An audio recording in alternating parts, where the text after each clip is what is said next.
Dans cette vidéo, je vais montrer comment modifier et paramétrer une ressource de LabOMEP. Donc, tout d'abord, vous vous connectez à LabOMEP avec votre compte formateur. Ici, donc, à droite, j'ai dans mes ressources un dossier que j'ai préparé, que j'ai appelé démo. Ensuite, à gauche, déroulez la branche qui vous intéresse. Donc ici, c'est un exercice interactif, sans flash. Ressource J3P. Ici, donc, c'est dans collège, troisième, fraction. Et donc, on va modifier, additionner deux fractions, A sur B plus C sur D. Donc, ce que vous faites, c'est que vous faites glisser cette ressource dans le dossier que vous avez préparé à l'avance dans mes ressources. Ici, je fais glisser dans démo. Vous remarquerez qu'au survol de la ressource par la souris, vous avez des infos qui s'affichent. En cliquant donc sur cette ressource avec le bouton droit, vous choisissez maintenant modifier. Vous retrouvez, alors, d'abord une petite boîte de dialogue. Il faut accepter, donc. Et puis, dans l'éditeur de ressources, nous déroulons vers le bas et nous voyons en bas l'éditeur de graphe. Il s'agit en fait d'un graphe à un seul nœud. Alors, nous allons cliquer avec le bouton droit sur ce nœud et expliquer le paramétrage. Vous remarquerez que pour chaque paramètre, quand vous cliquez sur le champ d'édition, vous avez une info qui s'affiche. Donc ici, par exemple, nombre de répétitions, c'est le nombre de fois où on va demander à l'élève de calculer la somme de deux fractions. Ici, donc 3 fois, mais c'est paramétrable, vous pouvez changer ce paramètre. Limite, si vous ne laissez rien, eh bien, l'élève a tout le temps qu'il souhaite pour faire l'exercice. Par contre, vous pouvez même mettre un temps limite en secondes. Nombre d'essais. Il s'agit ici du nombre de fois que l'élève pourra appuyer sur Entrée pour valider ses calculs. Il doit donc réussir le calcul en moins de 6 étapes en appuyant sur Entrée. Première étape imposée par défaut false, je montrerai tout à l'heure quel est l'intérêt de ce paramètre. Calculatrice, si vous laissez ce paramètre à true, il y aura un bouton calculatrice qui permettra à l'élève de faire apparaître une calculatrice pour l'aider à faire ses calculs. Bouton recopie par défaut true qui permet de recopier quand on clique dessus la réponse précédente. Niveau, quand je clique dessus, je vois qu'il y a deux niveaux. Le niveau 1 donne des dénominateurs plus petits. Simplifier true, donc par défaut, c'est true si on exige que le résultat soit une fraction irréductible. Si vous laissez ce paramètre à false, l'élève pourra, quand il a donné une réponse qui est bonne et qui n'est pas une fraction irréductible, cliquer quand même sur le bouton OK et on lui acceptera sa réponse en donnant la correction quand même. Aide dénominateur false par défaut, mais si vous mettez ce paramètre à true au début de l'exercice, on lui dira quel est le dénominateur commun le plus simple. Et dessous, A, B, C, D, c'est dans le cas où on veut spécifier soi-même les paramètres pour A, B, C, D, mais je montrerai ça plus tard. Donc dans une première étape, nous allons montrer à quoi sert le paramètre première étape imposée. Donc je vais mettre ici true. Voilà, vous cliquez sur le bouton valider. Et tout en bas, vous cliquez sur enregistrer pour enregistrer votre ressource. On nous annonce ici qu'on avait oublié de mettre un nœud de fin, ce qui n'est pas tout à fait exact, mais ce n'est pas grave. Et on appuie sur OK. Donc maintenant, nos modifications sont sauvegardées. Nous allons maintenant cliquer droit et sur la ressource et choisir tester la ressource. Donc nous voyons que l'élève doit calculer 3/4 plus 7/9. Mais ici, nous voyons que la première étape imposée est de compléter cette formule. Si, par exemple, ici, par mégarde, je vais effacer le début de la formule à compléter. Donc l'élève ne sait plus ce qu'il devait compléter. Il doit à ce moment-là cliquer sur le bouton réinitialiser la première étape à compléter. Et donc, il doit ici compléter la formule. Donc, je vais compléter. Je vais faire exprès de me tromper. Voilà, je valide. Donc, ma première réponse est refusée. Elle est donc ici en rouge. Et on me redemande de compléter cette première étape. Et là, je ne pourra pas continuer tant qu'il n'aura pas rempli correctement cette formule. Donc, ici, je vais compléter correctement. J'appuie sur Entrée. C'est vert parce que c'est bon. Et maintenant, l'élève peut continuer le calcul comme il veut. Donc, par exemple, je clique sur le bouton fraction, et je vais écrire 27 plus 28. Le bouton Tab pour aller au dénominateur, et sur 36. J'appuie sur Entrée, c'est validé, et je vois qu'il y reste 3 étapes pour finir le calcul. Donc maintenant, je clique sur le bouton fraction. Alors 27 plus 28, donc 55 sur 36. Et on me félicite, et en cliquant sur le bouton Suite, je peux passer à l'exercice suivant. Bon, j'arrête ici puisque le but était de montrer l'utilité de ce paramètre, et je ferme la ressource. Je vais montrer maintenant comment personnaliser les fractions qui sont proposées à l'élève. Donc, clic droit sur la ressource, modifier. Clic droit sur le premier nœud, paramétrage. Alors, ici par exemple, remettons première étape imposée à true.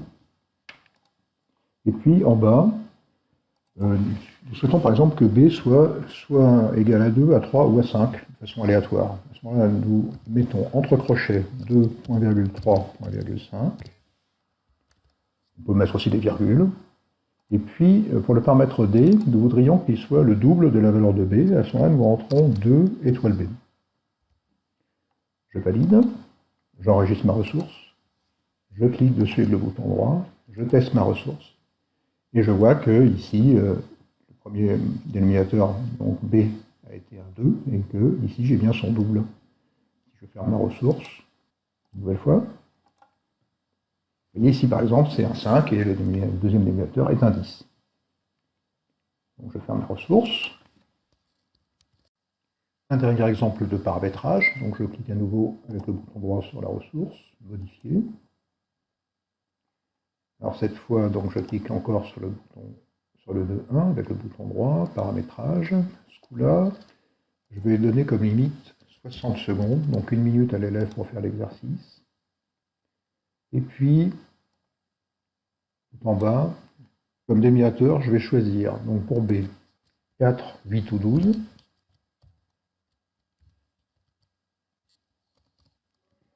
Et pour D, 10 ou 30, par exemple.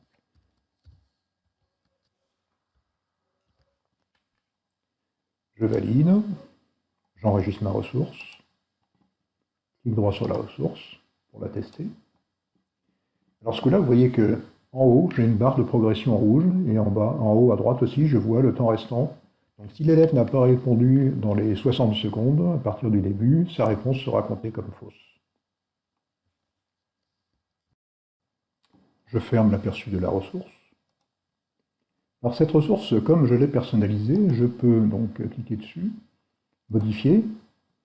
Et ici, par exemple, les commentaires, qui étaient les commentaires par défaut de la ressource, je peux les supprimer, mettre mes propres commentaires. Et même chose pour le résumé et la description. Donc je vous laisse faire ça. Et je peux aussi bien sûr changer le titre, par exemple. Je peux écrire exercice 1, 2 points. Et puis j'enregistre. Alors l'intérêt de faire ça, c'est que je peux à nouveau maintenant faire glisser mes ressources additionnées de fractions dans mon dossier démo. Et puis cette nouvelle ressource, je vais pouvoir de nouveau la paramétrer, comme tout à l'heure. Et puis, par exemple, je vais mettre 8 possibilités pour l'élève d'appuyer sur Entrée pour faire son calcul, etc. Je vais valider. Et puis, ici, je peux changer le titre. Donc, exercice 2. Voilà, et je l'enregistre. J'ai donc maintenant une deuxième ressource disponible. Et je pourrais proposer donc ces deux ressources dans une séquence à un élève. Alors je vais maintenant montrer comment créer une séquence pour la proposer ensuite à des élèves. Alors donc je clique sur mes séquences. Je clique sur la petite icône qui est là pour créer un dossier, que je vais appeler démo. Et clic droit sur ce dossier démo, ajouter une séquence. Le nom, somme de fractions 1 par exemple. Je valide. Et maintenant je suis en train d'éditer ma séquence.